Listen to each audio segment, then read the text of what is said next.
為咗一夜暴富，9日之內橫跨3省殺害7個人，年紀最細嘅受害者只有2歲，就連懷孕5個月嘅孕婦都未能幸免。你想象到嗎？咁殘忍嘅案件出自2名高中生之手，面對受害者苦苦求饒嗰陣，佢哋一啲都冇心軟，但知道判刑結果之後，佢哋竟然開始幡然醒悟，喊住話：叔叔，我好驚，我唔想死。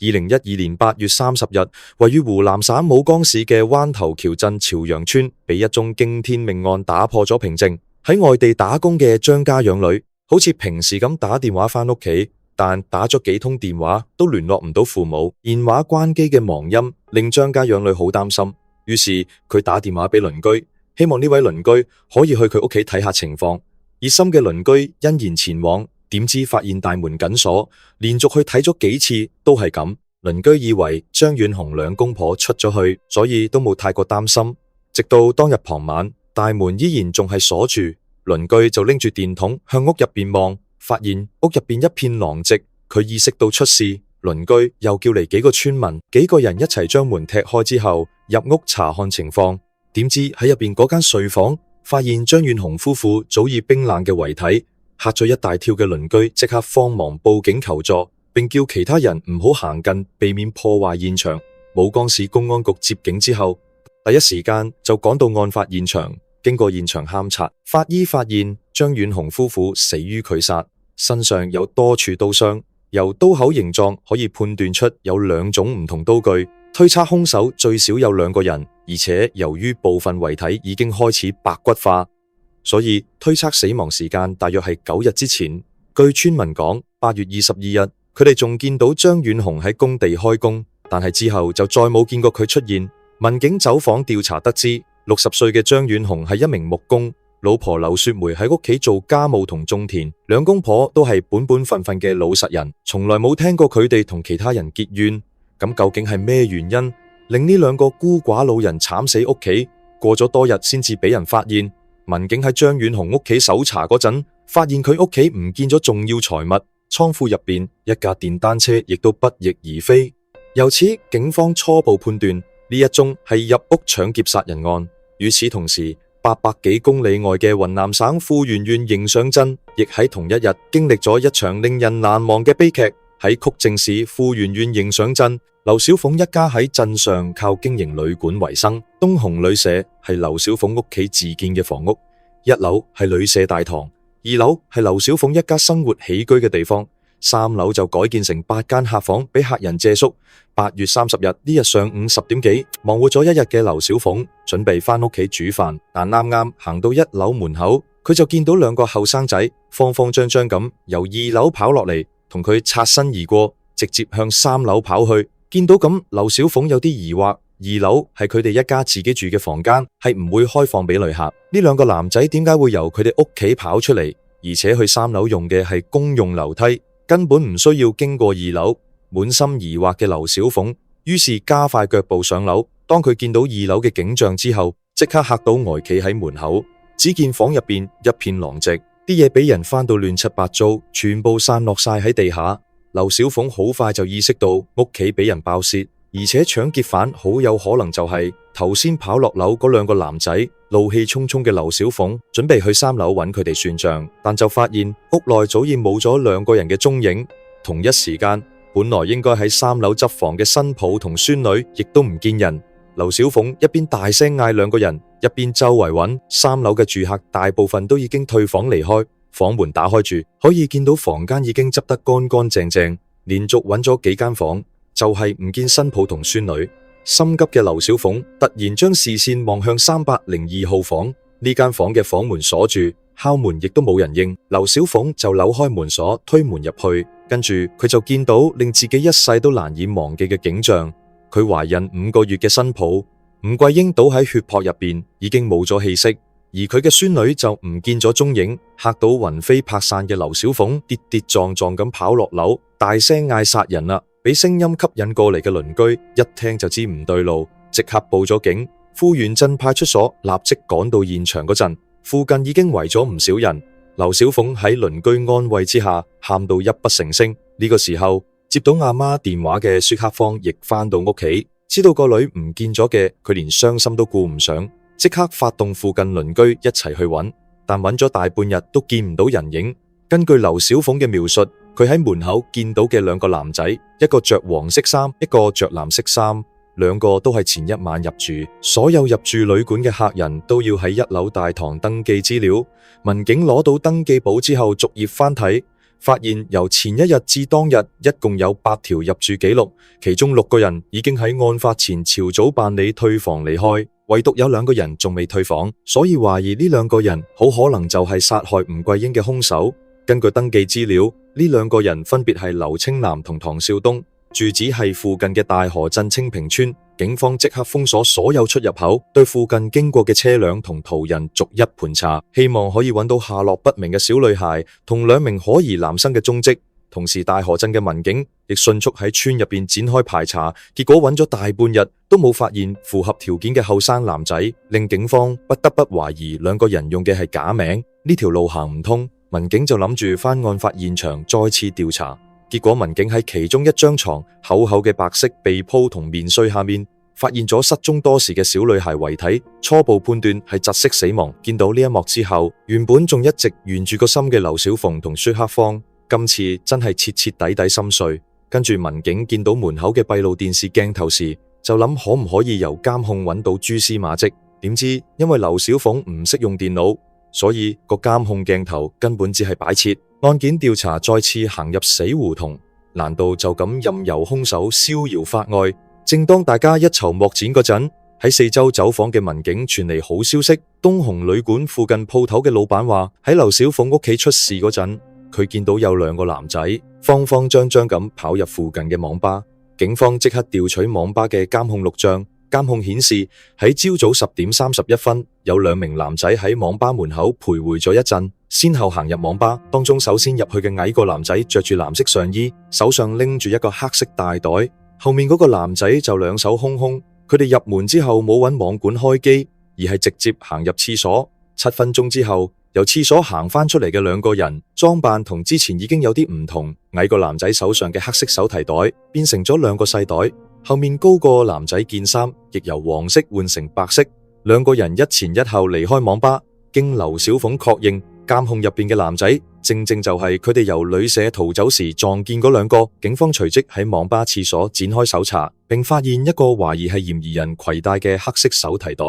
喺手提袋入邊，民警揾到2對沾有血跡嘅波鞋，經過同案發現場血跡做 DNA 鑑定比對，確定就係受害者吳桂英嘅血跡，而且波鞋鞋底嘅花紋亦同現場提取到嘅花紋一致。由此，警方可以確定呢2個男仔就係殺害吳桂英嘅兇手。確定嫌疑人之後，民警沿住2個男仔逃走嘅方向追查，終於喺東紅旅社西南面大約200米外嘅廢棄平房內，發現一把帶血嘅尖刀。附近黑色手提袋入邊亦有一把刀，經過 DNA 比對，確認上面啲血跡同樣屬於吳桂英。另外，袋入邊仲發現3張信用社存摺，其中一張開戶人個名叫唐雲芬，而且開戶地址喺附近嘅大河鎮。咁唐雲芬會唔會係2名嫌疑人嘅家人或者親戚？帶住呢個疑問，民警即刻趕去大河鎮展開調查。點知警方推開唐雲芬屋企虛掩住嘅門之後，竟然發現屋入邊1個人都冇，只係喺床底發現唐雲芬嘅遺體。佢全身俾人綁住，最後窒息死亡。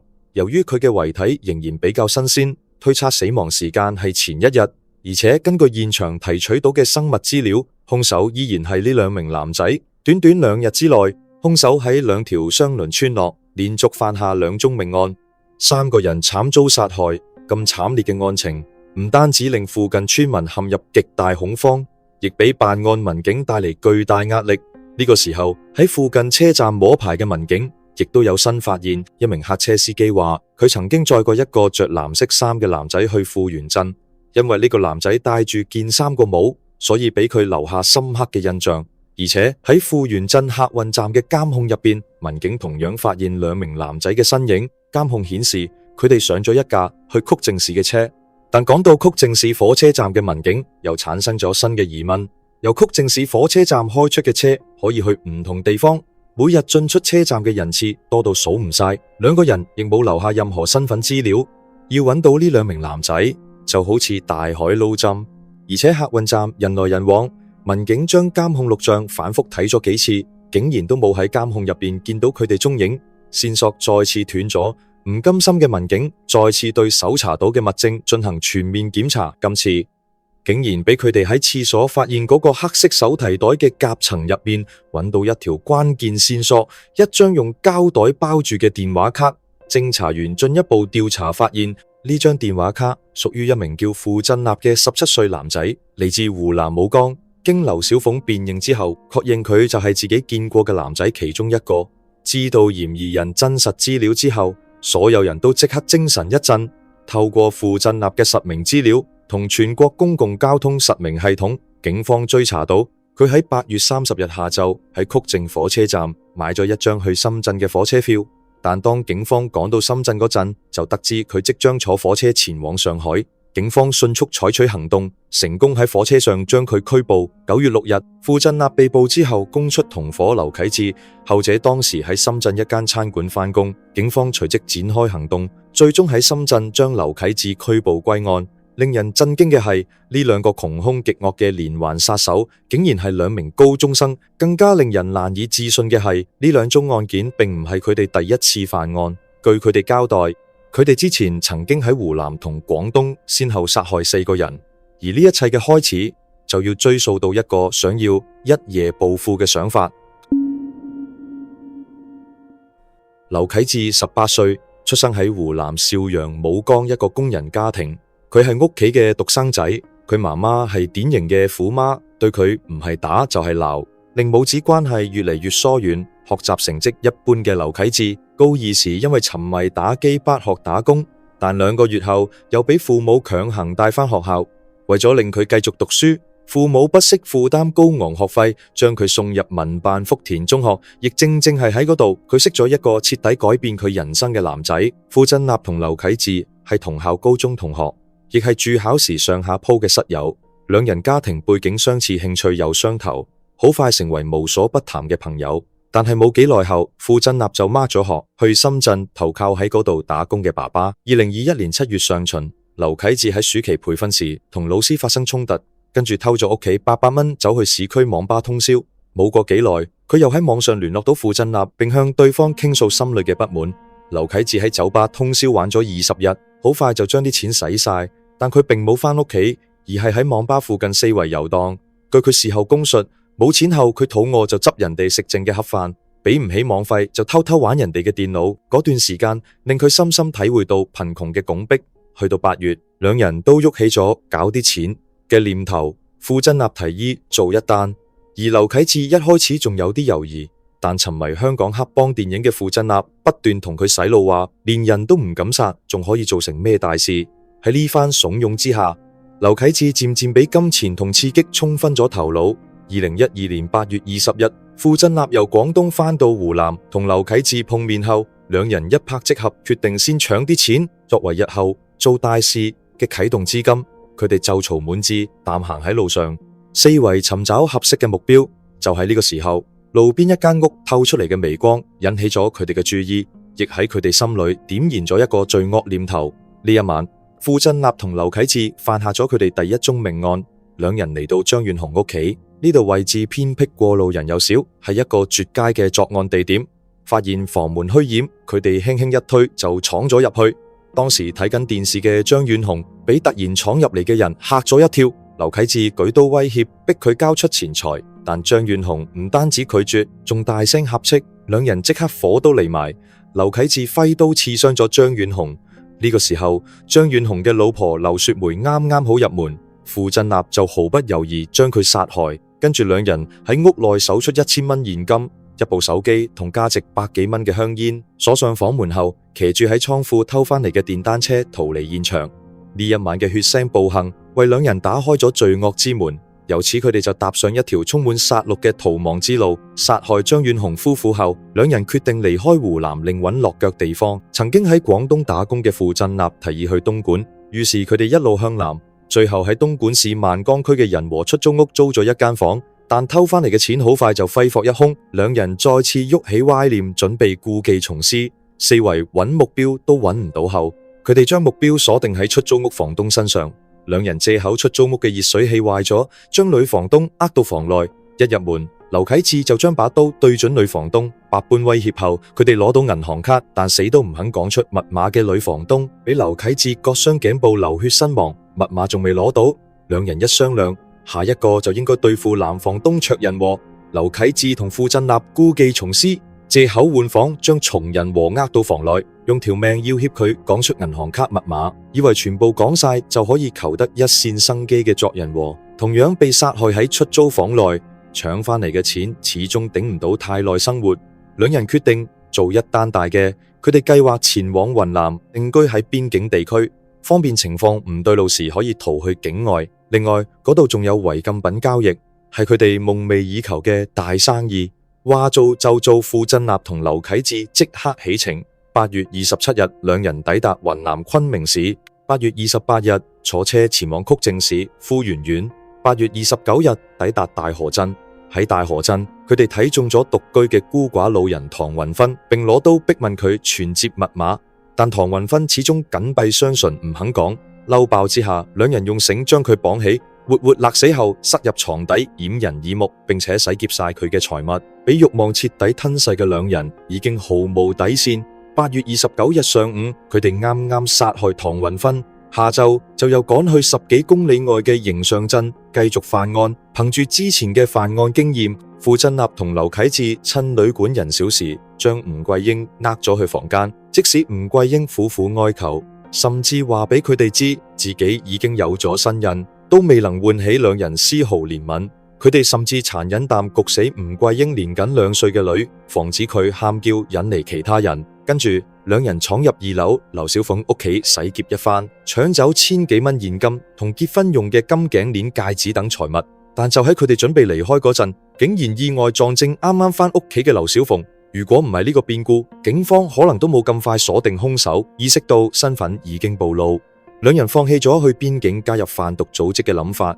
而係匆忙逃到網吧廁所換上乾淨衫，跟住坐車抵達曲靖，再轉車去咗深圳。最後兩人各走各路，但依然難逃法網。9月6號，傅振立同劉啟智先後落網，結束咗呢一場充滿殺戮嘅逃亡。由2012年8月21日下晝到8月30日朝早，短短9日內，傅振立同劉啟智喺湖南、廣東、雲南3省瘋狂犯案，殘忍殺害7人。呢一宗震驚全國嘅連環命案曝光後，喺社會上引起咗強烈反響，而等待佢哋嘅將會係法律嚴懲。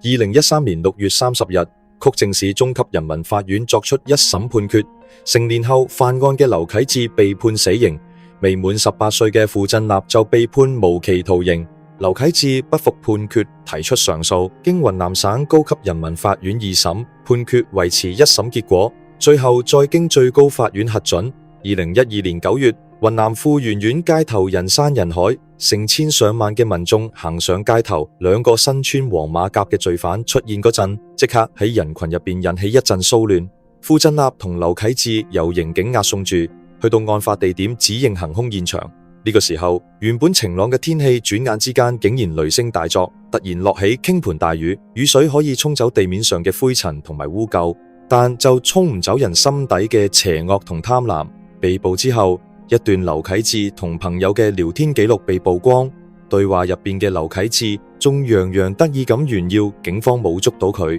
完全冇殺人之後應有嘅後悔同埋害怕。2個人聯手犯案，但最後被判死刑嘅只有劉啟智。當佢喺法庭上知道自己將會被槍決嗰陣，竟然好似個細路仔咁驚，仲放聲大喊，完全睇唔出連殺7人嗰種冷酷同無畏，死亡即將降臨。佢會唔會諗翻起自己奪走其他人生命嗰陣見到嘅嗰啲恐懼同絕望呢？2015年2月13日上午，劉啟智被押赴刑場執行死刑，唔知係良心醒悟定係驚死後不得善終。佢提出自己死後願意捐獻器官贖罪。劉啟智喺庭上供述自己犯案嗰陣好似玩遊戲一樣，佢同傅振立沉迷暴力網絡遊戲，遊戲入邊弱肉強食同大魚食細魚嘅法則，令生活入邊屢受挫折嘅劉啟智揾到發洩途徑。但喺現實入邊，佢將自己沉浸喺主宰其他人命運嘅快感之中，一次又一次將屠刀對準更加弱小嘅目標。追求財富本身冇錯，